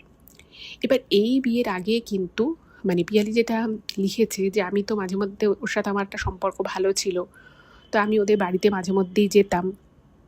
তো বলছে আমার সামনে ওর মা ওকে বলছে যে দেখ তুই এই বাড়ির বড় বউ হবি, তোর উপরে কিন্তু অনেক রেসপন্সিবিলিটি থাকবে। আর ওদের ছেলেটার বাড়িটা না মানে একটু রক্ষণশীল টাইপের, মানে ওর এই প্রচণ্ড সাজবো গুজবো ঘুরবো ফিরবো, শুধুমাত্র এইটা করলে কিন্তু ওই বাড়িতে ওর অসুবিধে হবে, হয়তো ওরা এটা অ্যালাউ করবে না। তো তখন প্রেমে অন্ধ, বলছে হ্যাঁ আমি ওরকমই বউ হব, যদি আমাকে দরকার হয় সারাদিন শাড়ি পরে ঘোমটা দিয়ে থাকতো আমি তাই থাকবো, খুব আর কি এরকম বলে। এবার যে লোকটাকেও বিয়ে করবে, মানে তার বয়স ওর থেকে প্রায় 17 বছরের মানে বড় ছিল। তো 17-18 বছরের বড় হলেও মানে যেটুকু পিয়ালি দেখেছে বা পিয়ালির যেটুকু টুকটাক কথা হয়েছে, দেখে যে লোকটা ভালো, এরকম নয় যে খারাপ। তো যাই হোক, বাড়ির লোকও ভাবে যে সরকারি চাকরি করে, একটা ভালো ফ্যামিলি, ঠিক আছে ছেলেটার সাথে বিয়ে দিয়ে দিই। এবার বিয়ে দিয়ে দিল। এবার বিয়ে তো দিয়ে দিল, এবার ওখানে ও শ্বশুরবাড়ি গেল সংসার করতে, কিন্তু সেখানে গিয়ে কিন্তু আবারও ওর একটা স্বপ্নভঙ্গ হলো। ও যেটা ভেবেছিল যে যেহেতু ওর বরের থেকে ওর বয়সটা অনেকটা কম ছিল, তো ওই ভদ্রলোক কী করতো, বউকে মানে প্রেম যে সময়টা ছিল বা বিয়ের পরবর্তী সময়ও ওকে খুব আতুপুতু করে রাখতো, ওকে খুব কেয়ার করতো, যেটা স্বর্ণর খুব ভালো লাগতো। এবার বিয়ের কিছুদিন পর থেকে সেই বিষয়টা আলগা আলগা বিষয়টা অনেকটা শিথিল হয়ে গেছে। তো ওকে বলে যে দেখো তুমি তো বাড়ির বড় বউ আর একান্নবর্তী পরিবার, আর ও যাকে বিয়ে করেছে সে কিন্তু পরিবারের সবার ভালো মন্দ সবটা দেখে শুনে রাখে। এবার এইটা না মানে স্বর্ণ সহ্য করতে পারতো না। ওর খালি মনে হতো যে আমি ওকে বিয়ে করেছি, তাহলে মানে ও আমার সম্পত্তি, আমি ওকে যা বলবো তাই করবে, আমি যেটুকু বলবো সেটুকুই করবে। এবার ওই অত বড় ফ্যামিলিতে ও গিয়ে পড়েছে, ও কিন্তু একদম অ্যাডজাস্ট করতে পারছিল না। এবার প্রথম ওর বর কিন্তু ওকে খুব সাপোর্ট করতো, বলতো যে দেখো তুমি একটুখানি সবার সাথে গিয়ে বিকেলবেলাটা একটু কথা বলো, একটু সবার জন্য ধরো চা করলে, ছোটোখাটো কাজ, তোমাকে আমি বলছি না যে তুমি বড়সড় রান্না করো, বাট যেহেতু আমরা একটা একান্নবর্তী পরিবার, সবাই আমরা মিলে একটা ফ্যামিলি, তো তুমিও সেই ফ্যামিলির মধ্যে সবার সাথে হাসি খুশিভাবে মিলেমিশে থাকো। কিন্তু এই জায়গাতেই স্বর্ণ সব থেকে বেশি সমস্যা হওয়া শুরু হলো। ও কোনোভাবেই সবার সাথে মিলেমিশে থাকতে পারছে না। তো এটা নিয়ে অশান্তি শুরু হলো, এবং সেই অশান্তি একটা এমন পর্যায়ে চলে গেল, স্বর্ণ ওর স্বামীকে বলে যে আমি এখানে আর থাকবো না, সংসার করবো না, তুমি আমার সাথে আমার বাপের বাড়িতে চলো, ওখানে থাকবে, তুমি আর আমি ওখানে ভালো করে থাকবো। যাই হোক, তো লোকটির এর আগে ডিভোর্স হয়েছিল এবং যথেষ্ট ম্যাচিওর্ড লোক, তো সেই লোক ওর বর ভাবে যে ঠিক আছে, যদি মেয়েটা তাই ইচ্ছা তাহলে তাই করে, তাতে যদি আমার সংসারটা বাঁচে। তো ওর বড়ও কিন্তু ওর সাথে এই স্বর্ণর বাড়িতে চলে এলো। এবার স্বর্ণর বাড়িতে যখন আসে, তো সেখানে আসার পরে মানে কিছুদিন সব কিছু ঠিকঠাক থাকে, তারপর থেকে কিন্তু স্বর্ণর সাথে স্বর্ণর বরের ঝামেলা অশান্তি শুরু হয়। এবং যেহেতু পিয়ালি একদম পাশে থাকতো, ও বিষয়টা ভালো মতোই খেয়াল করে যে মাঝে মধ্যেই এদের সংসারে অশান্তি হচ্ছে। এবার অশান্তির কারণ কী ছিল, এটা একটা বড় প্রশ্ন। তো অশান্তির কারণ হচ্ছে যে ওর বর তো সারাদিন অফিস করতো, আর স্বর্ণ এদিকে কী করেছিল, ও কলেজটা কন্টিনিউ করে, কিন্তু প্রচুর সেজে গুজে বাড়ি থেকে সকালবেলা বেরিয়ে যায়। ওর বর যদি জিজ্ঞেস করতো যে তুমি কোথায় যাচ্ছ, এখন তোমার তো কলেজ দেরি আছে, ও কিন্তু সেভাবে কিছু মানে ঠিকঠাক অ্যান্সার দিতে পারতো না। কখনো বলতো আমার এক্সট্রা ক্লাস আছে, কখনো বলতো আমি পড়তে যাব, কখনো বলতো বন্ধুবান্ধবদের সাথে একটু বেরোনোর আছে। মানে ও বাপের বাড়িতে এসে না মানে একদম মানে যাকে বলে ছাড়া পরীর মতো ঘুরে বেড়াতো। ওর বর খাচ্ছে কি খাচ্ছে না, তার কি মনে কি ব্যাপার চলছে না, ও কোনো কিছুই খেয়াল রাখতো না, কারণ ও ভেবেছিল যে আমি বাপের বাড়িতে আছি, এবার আমি খুব আনন্দ করে মজা করে থাকবো। এবার এই জিনিসটাই যখন ওর বর ওকে জিজ্ঞেস করতো যে না তুমি কোথায় যাচ্ছ, আমাকে বলে যাও, তুমি এত সেজে গুজে তো আর কলেজে যাবে না, তাহলে কোথায় যাচ্ছ, ও সেই প্রশ্নের উত্তর দেবে না। আর স্বর্ণর বাবা মাও এমন প্রকৃতির মানুষ ছিল, তারা বুঝতে পারতো যে তাদের মেয়ের কিছু গণ্ডগোল আছে হয়তো, বা তাদের মেয়ের কোনো জায়গায় হয়তো কোনো সমস্যা আছে, সেটা দিয়ে তাকে বোঝাবে, তার ভুলটা যে তাকে বলে দেবে, সেই কাজটা কিন্তু স্বর্ণর বাবা মা করতো না। তারা উল্টে কিন্তু ওর বরকেই বলতো যে না আমার মেয়ে বাচ্চা, মেয়েও একটু ঘুরছে ফিরছে, একটু সাজছে গুজছে, তোমার কী অসুবিধে। এবার এই জিনিসটা নিয়ে কিন্তু স্বর্ণর সাথে ওর স্বামীর ঝামেলা হওয়া শুরু হলো। এইদিকে ওর স্বামী ওকে একবার বলে যে দেখো আমরা এখানে চলে এসেছি ঠিক আছে, কিন্তু আমরা মাসে 1-2বার করে যাই বাড়িতে, সেখানে গিয়ে 1-2 দিন ছুটির দিন কাটিয়ে তারপরে আসি। এবং স্বর্ণ যখন ওর স্বামীকে নিয়ে ওর বাপের বাড়িতে থাকা শুরু করে, তখন কিন্তু স্বর্ণ নিজেই ওর স্বামীকে বলেছিল, এবং সে কথাটা ও পিয়ালিকেও বলেছিল, যে আমি বলেছি যে আমরা এখানে থাকবো ঠিকই, কিন্তু মাঝে মধ্যেই আমরা ছুটি পেলে শ্বশুর শাশুড়ির বাড়িতে যাব, সেখানে থাকবো। কিন্তু স্বর্ণ এই বাড়িতে মানে বাপের বাড়িতে আসার পর থেকে ও কিন্তু শ্বশুর বাড়িতে নিজেও যেতে চাইতো না, এবং ওর স্বামী কোনো কারণে যেতে চাইলে সেটাও কিন্তু বাধা দিত।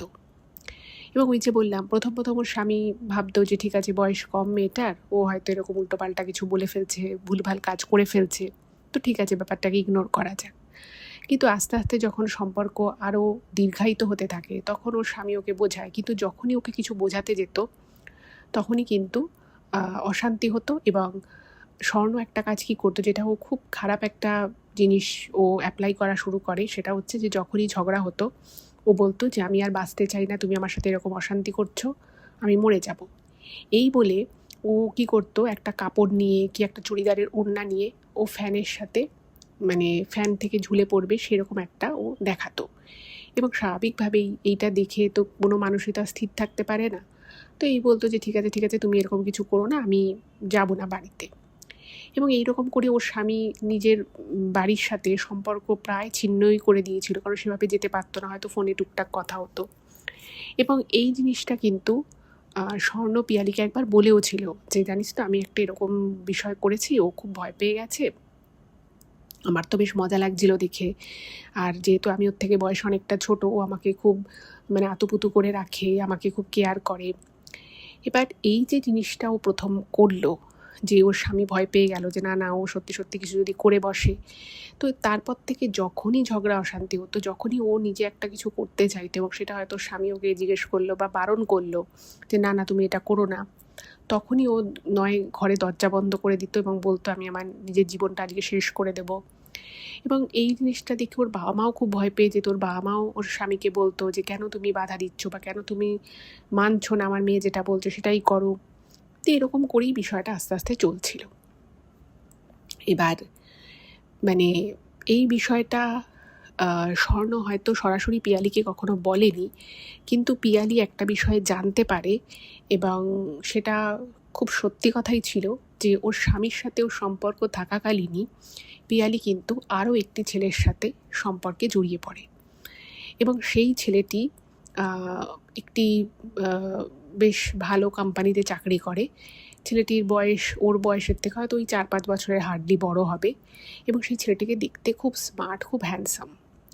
এবং সেই ছেলেটির ছবিও কিন্তু পিয়ালিকে স্বর্ণ দেখিয়েছিল এবং এমন করে কথা বলছিল ওর সম্পর্কে, তাতে পিয়ালির একটু সন্দেহ হয়। এবং পরবর্তী সময়ে পিয়ালি বেশ কয়েকবার ওই ছেলেটির সাথে কিন্তু বাইকে করে একদম কাঁধে হাত দিয়ে ঘুরতে দেখে। যাই হোক, এবার মানে স্বর্ণ আবার একটা অন্য সম্পর্কে জড়িয়েছে। ওর স্বামী এই বিষয়ে প্রথমে কিছুই জানতো না, কিন্তু খুব সম্ভব পিয়ালির যেটা লিখেছে যে স্বর্ণর স্বামীকে কেউ হয়তো এই বিষয়ে কিছু একটা বলে যে তোমার বউকে দেখেছি এরকম করে একটা ছেলের সাথে ঘুরে বেড়ায়। এবং তারপরে পিয়ালির মানে যেটা জানতে পারে যে ওর স্বামী মানে স্বর্ণর স্বামী স্বর্ণর মোবাইলে কিছু এমন মেসেজ দেখতে পায় ছেলেটির সাথে, যেখান থেকে এই বিষয়টা স্পষ্ট হয়ে যায় যে ওদের মধ্যে একটা সম্পর্ক আছে। তো বুঝতেই পারছেন যে স্বর্ণর স্বামী ওকে ভালোবেসে যেমন বিয়ে করেছিল, তেমনি কিন্তু সেই সম্পর্কের স্বামী হওয়ার যে দায়িত্ব কর্তব্য সবই কিন্তু পালন করতো। ওকে নিয়ে ঘুরতে বেরোতো, ওকে গিফট কিনে দিত, সব কিছুই একদম ভালোভাবেই চলছিল। হ্যাঁ, ওদের মধ্যে অশান্তি হতো, কিন্তু বেশিরভাগ ক্ষেত্রে ছেলেটি বলতো যে ঠিক আছে তুমি যা চাইছো তাই হবে। কিন্তু এই বিষয়টা স্বাভাবিকভাবেই কোনো স্বামী মেনে নিতে পারবে না। তো ওকে বলে যে এই মেসেজগুলো দেখছি এগুলোর কী মানে। তো তখন স্বর্ণ ওর স্বামীর উপরে উল্টে চড়াও হয়ে বলে যে তোমার এত সাহস কী করে হলো যে তুমি আমার ফোন চেক করছো, তার মানে নিশ্চয়ই তোমার কোনো বাজে অভিসন্ধি আছে, তো তুমি আমাকে সন্দেহ করছো। এবং এই বলে ও একটা অশান্তি করে।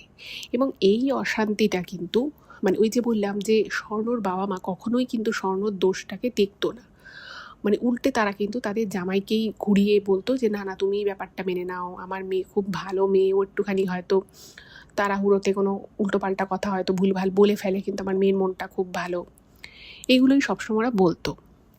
কিন্তু এবারে বিষয়টা একদম সরাসরি যখন স্বর্ণর স্বামী ওর বাবা মাকে দেখায় যে স্বর্ণর ফোনে এরকম এরকম কথোপকথন, তো ওরা তখন বলে যে না আমার মেয়ের তো তোমার থেকে বয়সে অনেক ছোট, ওর কোনো বন্ধু থাকতেই পারে, এই মেসেজটার মানে তুমি কেন খারাপ ধরছো। এবং বহুদিন থেকেই স্বর্ণ কিন্তু বিভিন্ন সময় বিভিন্ন আছিলায় বাড়ি থেকে বেরিয়ে যেত। ইভেন স্বর্ণর বাবা মাও জানতো না যে ও সেই সময়টা কোথায় যায়। তো এটা নিয়ে একটা বিশাল অশান্তি হয়।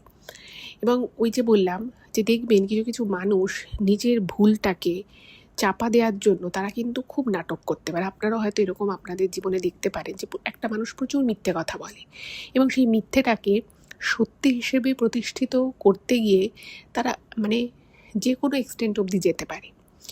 স্বর্ণ কিন্তু এরকম টাইপেরই একটি মেয়ে ছিল। স্বর্ণ বারবার কিন্তু এই জিনিসটা করতো যে আমি আমার জীবন শেষ করে দেব বলেও দরজা বন্ধ করে দিত। কখনো দেখতো যে ফ্যানের থেকে একটা কাপড় বা ওই চুড়িদারের ওড়না নিয়ে ও ফাঁস লাগাচ্ছে, এরকম একটা নাটক করতো। কখনো ও বলতো আমি ছাদে গিয়ে ঝাঁপ দিতে যাচ্ছি বলেও দৌড়ে ছাদে চলে যেত, ওর বড় পিছন পিছন গিয়ে ওকে জড়িয়ে ধরে নিয়ে চলে আসতো। এইগুলো প্রচুরবার করতো।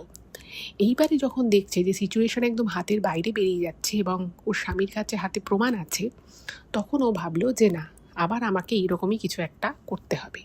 আর এই জিনিসটা করতে করতে ও এত বেশি অভ্যস্ত হয়ে গেছিলো, এটাকে একটা ওর খেলা মনে হতো। এবার ও কী করেছে, ও মানে যখন আর উত্তর দিতে পারছে না, তখন ও ঘরে ঢুকে গিয়ে দরজা বন্ধ করে দিয়েছে।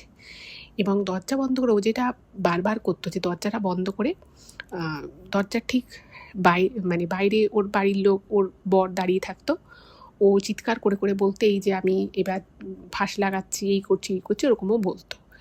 এবার ও ভাবছে যে এবার তো আমাকে নতুন কিছু করতে হবে। তখন ও কী করে, একটা ব্লেড নেয়, ব্লেড নিয়ে চিৎকার করে করে বলে যে আমি আমার সাথে শিরা কেটে ফেলছি। এবার কোথাও স্বর্ণর বাবা মাও কিন্তু স্বর্ণর স্বভাবটা বুঝতে পারতো যে মেয়ে এরকম বলে কিন্তু এরকম সত্যিকারে কিছু করবে না। তা ওর বাবা মা, ওর বর দরজা ধাক্কাচ্ছে, বলছে না দরজা খোল। ওর বড় বলছে তুমি দরজা খোলো, আমরা কথা বলি, তুমি আমার সাথে এরকম করতে পারো না, তুমি কেন এরকম করছো। এবার যা হয় আর কি, একটা মানুষ যখন একটা জিনিস বারংবার করতে থাকে তখন সবাই ভাবে যে ঠিক আছে, ও আর বেশি কিছু করবে না। এবং স্বর্ণও কিন্তু ব্যাপারটা খুব লাইটলি নিয়েছিল। ও ভেবেছিল যে ও হয়তো একটু ব্লেড দিয়ে হাতটা একটু চিরবে, তাতে বিষয়টা একটু হয়তো কেটে যাবে, রক্ত পড়বে, ততক্ষণে ওর মা বাবা, ওর স্বামী ও ঘরে চলে আসবে, ওকে বাঁচিয়েই নেবে। আর সামান্য একটু হাত কাটলে কোনো মানুষ তো আর মরে যায় না। এবার ঘটনাটা যেটা হয় সেটা হচ্ছে যে এই ধরনের কাজ যারা করে তাদের মধ্যে তো একটা প্রবল উত্তেজনা কাজ করে। এবার সেই উত্তেজনার বশেই ও কী করেছে, ওই ব্লেডটা দিয়ে যখন হালকা করে হাতটা কাটতে গেছে, ওর হাতটা কেঁপে যায়। এবং হাতটা কেঁপে গিয়ে ওর যে হাতের যে জায়গাটা ও কাটবে ভেবেছিল হালকা করে, সেই জায়গাটা না কেটে ও কিন্তু সরাসরি শিরা কেটে ফেলে। এবার যে মুহূর্তে শিরাটাও কেটে ফেলেছে, গল করে রক্ত বেরোনো শুরু হয়ে গেছে, এইবারও চিৎকার করেছে, ঠিক আছে। এবং ততক্ষণে ওর স্বামী ধাক্কা মেরে দরজা খুলে ফেলে দেখছে যে এরকম হাত থেকে গল করে রক্ত পড়েছে, আরও খাটের নিচে বসে পড়েছে। তো ওর বাবা মাও ওই দৃশ্য দেখে তো একেবারে তাদের তো খুব খারাপ অবস্থা। এবং ওই মুহূর্তেও চিৎকার করে বলছে, মা বাবা ওর বরের নাম করে বলছে আমাকে বাঁচাও, আমি হাতটা একটু ওপর কাটতে গেছিলাম, এটা কী হয়ে গেল, আমাকে বাঁচাও, এই বলে ও বারবার বলছে। এবার হাত পুরো কাঁপছে রীতিমতো। এবং সেই সময় পিয়ালি বাড়িতে ছিল, ও চিৎকার চেঁচামেচি শুনে ও চলে এসছে। তো ও এসে দেখছে যে ওর হাত রীতিমতো স্বর্ণর কাঁপছে, প্রচুর রক্তপাত হচ্ছে আর কি। তো সঙ্গে সঙ্গে ওকে হাসপাতালে নিয়ে যায়। বাট ওই যে বলে যে আগুন নিয়ে কখনো খেলা করতে নেই, এই আগুন নিয়ে খেলা করতে করতে অনেক সময় সে আগুনের তাতে কিন্তু মানুষ পুড়েও যেতে পারে। ওর ক্ষেত্রে সেটাই হলো। ও যে জিনিসটাকে নিয়ে খেলার ছলে নিয়েছে যে আমি বারবার মরতে যাওয়ার একটা ভান করব বা আমি একটা নাটক করব, সে আমার তো কিছু হবে না, আমি সবটা আমার আন্ডার কন্ট্রোলে থাকবে। কিন্তু সেই দিন সেটা কিন্তু ওর কন্ট্রোলে ছিল না। এর আগেও একবারও ব্লেড নিয়েছিল, সামান্য একটু কেটেছিল, সেটা কিছুই ছিল না। তো যাই হোক, খুবই আনফর্চুনেট একটা ঘটনা ঘটে যায়। সেটা হচ্ছে ওই অতিরিক্ত রক্ত বেরিয়ে যাওয়ার জন্য ও কিন্তু মারা যায়। এবার ওরই হঠাৎ করে মারা যাওয়াটা ওর বাবা মাও মেনে নিতে পারে না। এবং ওর স্বামী কিন্তু ওকে বাঁচানোর প্রবল চেষ্টা করেছিল, অ্যাম্বুলেন্স ডাকা, তাকে কোলে করে তার ভিতরে ঢোকানো, হাসপাতাল নিয়ে যাওয়া প্রচুর করে, কিন্তু ওই যে বলে শেষ অবধি আর বাঁচানো গেল না। তো যাই হোক, এরপরে তো স্বর্ণর বাবা মা পুরো দোষটা ওর বরের ঘাড়ে দেয়, বলে যে তুমি আমার মেয়ের উপরে অত্যাচার করেছো, এই করেছো ওই করেছো, মানসিক নির্যাতন, নানান রকম ব্যাপার হয়। এবং যাই হোক, তো ওরা থানা পুলিশ কিছু করে না, কারণ যেহেতু এটা ওর বাবা মাও কোথাও না কোথাও তো জানতো যে মেয়েরই দোষ, আর ওরাও ভেবেছিল যে থানা পুলিশ করলে যদি বিষয়টা নিয়ে আরও ছানবিন হয় তাহলে মেয়ের কীর্তি ধরা পড়ে যেতে পারে। তো ওরা বিভিন্ন রকমের আকথা কুকথা বলে প্রচুর অপমান করে ছেলের বাড়ির লোককে। তো ওরা ছেলেটিকে আর কি বাড়ি থেকে এক কথায় তাড়িয়ে দেয়। এবার ওর যেদিন শ্রাদ্ধ শান্তির কাজটা হয় সেদিন সকাল থেকে আর কি কাজ শুরু হয়েছে, কিন্তু কোনোভাবেই ঠাকুরমশাই কাজ করতে পারছে না। মানে ঠাকুরমশাই শ্রাদ্ধের জিনিসপত্র সাজিয়ে নিয়ে বসেছে, এত বাধা আসছে, এবং যখন মোটামুটি কাজটা মানে গুছিয়ে এনেছে যে এবার কাজটা শুরু করবে শ্রাদ্ধের, একটা বেড়াল এসে পুরো সমস্ত যা যা জিনিস ছিল শ্রাদ্ধের কাজকর্মের জিনিস, তার উপরে মানে কি বলবো, মূত্র ত্যাগ করে চলে যায়, এবং সেই কাজে মানে বাধা পড়ে গেল। এবং ততক্ষণে বেলা অনেক গড়িয়ে গেছে। তো যিনি ঠাকুরমশাই ছিলেন তিনি বললেন এই কাজ আজকে করা সম্ভব নয়, এ যা হয়ে গেছে, এরপরে এই জায়গাটা পরিষ্কার করে শুদ্ধিকরণ করে আবার নতুন করে জিনিস এনে কাজ করতে করতে মানে পুরো রাত হয়ে যাবে, এটা আজকে করা যাবে না, আমি আবার দিন দেখে আমি শ্রাদ্ধের কাজ করব। এবার ওর শ্রাদ্ধের কাজটা মানে খুব কষ্ট করে 3 দিনের মাথায়, আরও 3 দিন সময় লাগে, 3 দিনের মাথায় কোনো রকমে করতে পারে। এবং ঠাকুরমশাই তখনই বলে যায় যে আপনাদের মেয়ে যে মারা গেছে ওর কিন্তু মুক্তি হয়নি, আর ও কিন্তু যথেষ্ট দোষও পেয়েছে। এবারে ওর বাবা মাও সেটা বুঝতে পারছে যে এত, আর যে ঠাকুরমশাই ছিল তিনি বলছেন যে আমি এত শ্রাদ্ধের কাজ করেছি, আমি কোনোদিন এত সমস্যার সম্মুখীন হইনি, মানে কোনো না কোনোভাবে বাধা পড়ছে। যে গঙ্গা জল টেনে রাখা হয়েছে, হঠাৎ করে দেখছে সেই গঙ্গা জল উল্টে গেল, নিজে থেকেই উল্টে যাচ্ছে। একটা মানে যে বেল কাঠ এনে রাখা হয়েছে জ্বালানোর জন্য, সেই বেল কাঠ কিছুতেই জ্বলছে না, দেখছি পুরো ভিজে ভিজে গেছে, কোথা থেকে ভিজলো কী করে ভিজলো কেউ জানে না। এরকম নানান বাধার সম্মুখীন কিন্তু হতে থাকে। এবং ঠাকুরমশাই বলেই যায় যে আপনারা খুব সাবধানে থাকবেন, এই দোষ না কাটানো অবধি কিন্তু মানে এই আত্মার শান্তি হবে না এবং সেই মুক্তি হবে না। এবার ঘটনা হচ্ছে, আপনারা হয়তো জানবেন যে আত্মা যেটা হয় সেখানে ভালো আত্মা কিছু থাকে, কিছু খারাপ আত্মাও থাকে। আর যে সমস্ত মানুষেরা মানে তাদের মনের মধ্যে প্রচুর পেঁয়াজ থাকে, প্রচুর কুটিল জটিল হয়, তাদের ক্ষেত্রে এটা সবসময় হয় না, কিন্তু কিছু কিছু ক্ষেত্রে কি হয়, তারা তো মানে জানে যে তারাই ভুলটা করেছিল এবং হঠাৎ করেই তার মেয়েটির জীবনটা শেষ হয়েছে, সেটা সেও এক্সপেক্ট করেনি। ফলে সে কিন্তু মানে প্রবল একটা তার ঈর্ষা তৈরি হয়। সে মৃত্যুর পরেও কিন্তু সেই ঈর্ষা বলুন, সেই রাগ বলুন, কারণ ও ভেবেছিল যে স্বামী আছে তো কি হয়েছে, আমি ওই ছেলেটার সাথে সম্পর্ক চালিয়ে যাব, ওর জীবনে অনেক কিছু করার ছিল, অনেক আনন্দ উপভোগ করার ছিল, তো সেসব তো আর হলো না। এইবারও মানে মৃত্যুর পরে ওর আত্মা প্রবল ক্ষেপে উঠেছে। এবার তার কিছু কিছু উদাহরণ পিয়ালি লিখেছে, সেটা এবার আমি আপনাদের বলছি শুনুন। পিয়ালি লিখেছে যে ওদের পাড়ায় একজনের বিয়ে ছিল, একটি মেয়ের বিয়ে ছিল। এবার সেই মেয়েটির বিয়েতে সকাল থেকে সব কিছু ঠিকঠাক থাকলেও ঠিক বিয়ের সময়টা যখন আসে তখন মানে বিভিন্ন রকমভাবে বাধা আসছে। এবং বাধাগুলো কীরকম, মানে যখন মালা বদল হচ্ছে হঠাৎ করে মালা ছিঁড়ে যাচ্ছে, এবং যে ছাদনাতলায় বিয়ে হচ্ছে সেই ছাদনাতলাটা না মনে হলো যেন কেউ জোরে ঝাঁকিয়ে নাড়িয়ে দিল, আর একটু হলে সেই ছাদনাতলা ভেঙে পড়তো। এবং সবাই বাইরে গিয়ে যখন দেখছে যে কেউ এরকম কাজটা করলো কি না, দেখছে কেউ নেই। এদিকে বিয়ের জন্য যেখানে সিঁদুর দান হবে সেখানে সিঁদুর হাত থেকে পড়ে যাচ্ছে, উল্টে যাচ্ছে, যজ্ঞের আগুন নিভে যাচ্ছে, এরকম নানান কিছু হচ্ছে। এবং তখনই গ্রামের লোকেরা বুঝতে পারে যে এটা স্বাভাবিক নয়। আর ওই যে ঠাকুরমশাই বলে গেছিল সেই কথাটাও মানে গ্রামের সবাই মোটামুটি জানে। এবার সেই মেয়ের বিয়ে হতে খুব অসুবিধে হয়, এবং যাই হোক কোনো রকমে মেয়েটি বিয়ে হয়ে যায়। এবং বিয়ে করে যখন মেয়েটি শ্বশুরবাড়ি যাবে গাড়িতে উঠছে, সেই সময় মেয়েটি কিন্তু ধরাস করে পড়ে যায়। এবং ওকে যখন জিজ্ঞেস করে যে তুই পড়ে গেলি কী করে, ওই মেয়েটি বলে যে আমি বুঝলাম না, কেউ যেন আমার পা দুটোকে চেপে ধরলো। এবং ও কিন্তু রীতিমতো পায়ে চোট পায়, মানে নতুন বউ ভাবুন বিয়ে করে শ্বশুরবাড়ি যাচ্ছে পায়ে চোট নিয়ে। এটা একটা গেল। দ্বিতীয় হচ্ছে যে ওদেরই ওই গ্রামের আবার একটি ছেলের বিয়ে হয়। এবার ছেলের বিয়ে তো হয়েছে ঠিক আছে, সেখানে কোনো অসুবিধে হয়নি। যেই মুহূর্তে ছেলে বউ নিয়ে বাড়িতে এলো সেই মুহূর্তে ওই বাড়ির ছাদে মনে হচ্ছে যেন কেউ ঢিল মারছে। তারপরে ওই যে দুধ ফোটা দেখতে হয়, ফুটে মানে উথলে পড়ে যাচ্ছে, সেইটা করতে গিয়ে দেখা যাচ্ছে যে মানে পুরো পুড়ে গেছে এবং গ্যাসের পাশটায় আগুন লেগে গেছে, মানে বিভিন্ন রকমের আর কি অশান্তি হতে থাকে। এবং সেই ছেলেটি যেদিন বউ ভাত ছিল সেদিন মানে ওদের বাড়িটা ছিল, মানে ওই ছেলেটির বাড়িটা ছিল এই স্বর্ণদের বাড়ি 3টে বাড়ি পড়ে। তো বলছে ওই ওদের বাড়ির দিক থেকে ওই জানলার পাশ থেকে মানে বিভিন্ন রকমের আওয়াজ আসছে, কখনো কান্নার আওয়াজ আসছে, কখনো অট্ট হাসির আওয়াজ আসছে। তো বাড়ির লোক বাইরে গিয়ে দেখছে ওদিকে কেউ নেই, কিন্তু ছেলেটি এবং ছেলেটির বৌভাতের রাতে রীতিমতো ওদিকে জানলা থেকে আওয়াজ পাচ্ছে, এবং সেটা একবার দুবার নয়, সারা রাতই প্রায় আওয়াজ পেয়েছে। তো এই জিনিসগুলো যখন হতে থাকে সবাই বুঝতে পারে যে যেহেতু ওর আরও সংসার করার ইচ্ছে ছিল, জীবনে অনেক আশা ছিল, চাহিদা ছিল, সেগুলো কোনোটাই পূরণ হয়নি।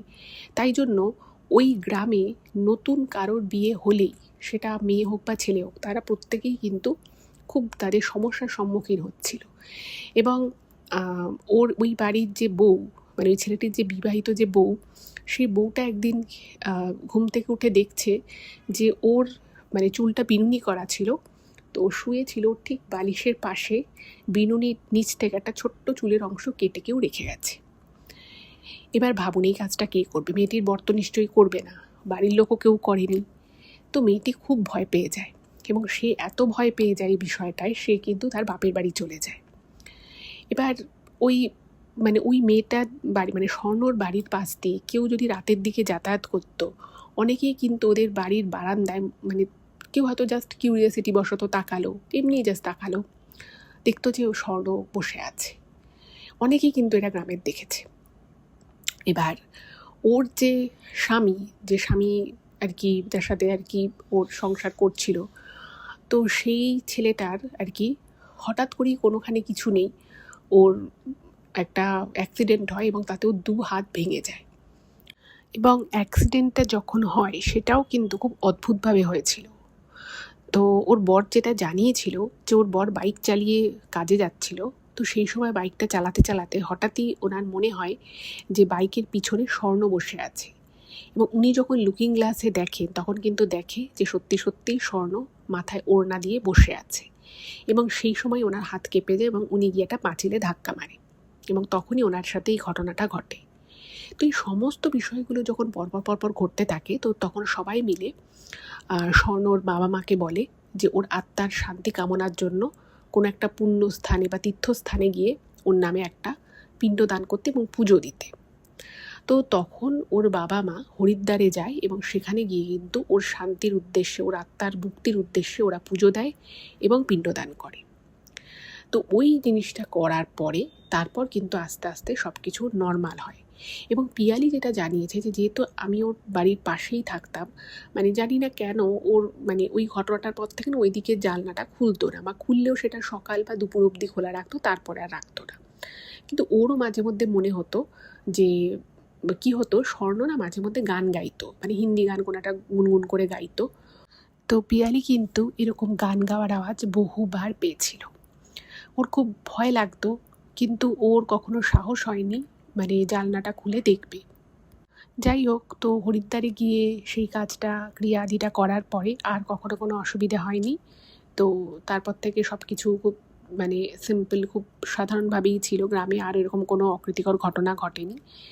এবং যাই হোক, ওর বাবা মা একটা দুঃখ কষ্ট নিয়ে আজও বেঁচে আছেন, এবং মানে এখন ওর বাবা মা স্বীকার করে যে আমরা যদি মেয়েকে প্রথম থেকে শাসন করতাম, ওর ভুলটা ধরিয়ে দিতাম, তাহলে হয়তো আজকে মেয়ের এই পরিণতি হতো না। যাই হোক, এই ঘটনা থেকে অনেক কিছু শেখার আছে, অনেক কিছু বোঝার আছে। আজকের এপিসোড এই পর্যন্তই।